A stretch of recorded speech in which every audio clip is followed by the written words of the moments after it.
Okay, सो सबसे पहले इस स्पीड टेस्ट को देखो आप लोग। स्पीड डिफरेंस काफी ज्यादा है। अगर आप फाइनल रिजल्ट देखो ना तो 152 और 50 काफी ज्यादा डिफरेंस आ रहा है। इसका मतलब एयरटेल ने कुछ तो किया है। क्या लगता है आपको, फोन ए एयरटेल प्रायोरिटी है या फोन बी? 2 सेकंड के लिए वीडियो को पॉज करिए और अपना आंसर कमेंट सेक्शन में लिखिए। Okay, so here is the shocking part. Phone A is actually Airtel priority and phone B is your normal Airtel का sim. Well that is not we all are expecting, है ना? चलो let me show you another test. Phone B is showing good speed but phone A तो उससे भी आगे है। Phone B में 118 Mbps की स्पीड एंड फोन ए में 165 Mbps की स्पीड मिल रही है। Well phone B is Airtel priority and phone A is Airtel का नॉर्मल वाला सिम। ओके, वीडियो में आगे बढ़ने से पहले मैं बता दूं, इस वीडियो में हमने आईफोन 14 यूज किया है। दोनों ही डिवाइस आईफोन 14 है, दोनों में ही आपको एयरटेल का सिम मिलता है। एक में एयरटेल नॉर्मल वाला है और दूसरे में एयरटेल पोस्टपेड प्रायोरिटी है। एंड ये जो टेस्ट हमने किया ना, ये वाराणसी के one of the most crowded place यानी कि दशाश्वमेध और गोदोलिया के आसपास में हमने किया है। तो जो भी वाराणसी विजिट किया है उनको पता होगा कि ये प्लेस कितना ज्यादा क्राउडेड रहता है। जो भी बनारस आया होगा उसको जरूर से पता होगा। सो अभी तक के टेस्ट में क्या दिखा, एयरटेल प्रायोरिटी जो है ना वो बनारस में, जो कि मैंने पर्सनली टेस्ट किया, उसमें एकदम कामयाब नहीं है। आपका नॉर्मल एयरटेल की सिम ही ज्यादा स्पीड दे रहा है भाई,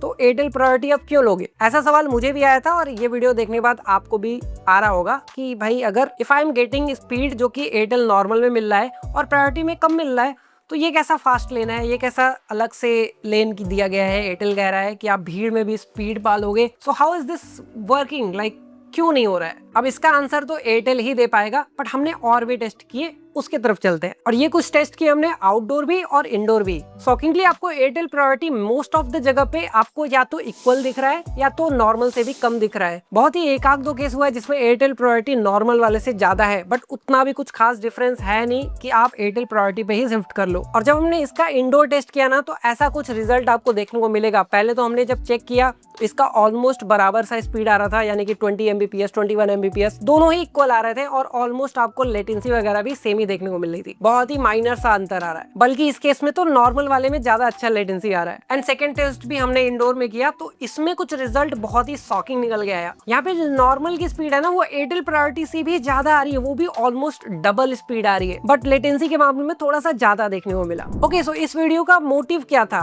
क्या प्रूफ हुआ इस वीडियो से? देखो मैं सिंपल सा आपको बताता हूँ।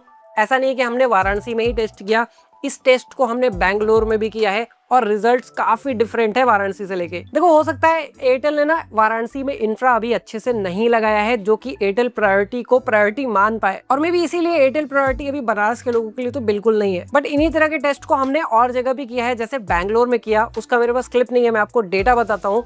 तो क्या हुआ ना, वहाँ पे हमें जो 500 Mbps की स्पीड एयरटेल प्रायोरिटी में मिली एंड नॉर्मल एयरटेल की सिम पे हमें ऑलमोस्ट 100 की स्पीड मिली। तो वहाँ पे 5x का डिफरेंस आ जा रहा है। अब मन में सवाल आता है कि ऐसा क्यों है? कहीं बैंगलोर में अच्छा चल रहा है, बनारस में नहीं चल रहा है, या फिर आपकी सिटी में चलेगा कि नहीं? आप एयरटेल प्रायोरिटी शिफ्ट करा लो और आपको कुछ भी बेनिफिट ना मिले, तो ऐसा क्यों हो रहा है? देखो इसका आंसर तो भाई मेरे पास भी नहीं है।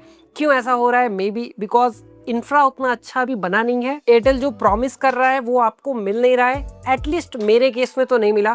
तो एयरटेल से कोई देख रहा है ना, तो प्लीज आप मुझे नीचे एक्सप्लेन कर सकते हो, मुझे रीच आउट कर सकते हो। ओके, सो कंक्लूजन बोलूं ना, तो आप क्या करो, एयरटेल प्रायोरिटी अभी रोक दो, ज्यादा दिमाग ना लगाओ, अभी इनको अपना इंफ्रा डेवलप करने दो और लोग को देखो कि कैसा चल रहा है, कहीं बेटर चल रहा है, नहीं चल रहा है। आपकी सिटी में कोई और लेता है, उससे आप कंपैरिजन करवा।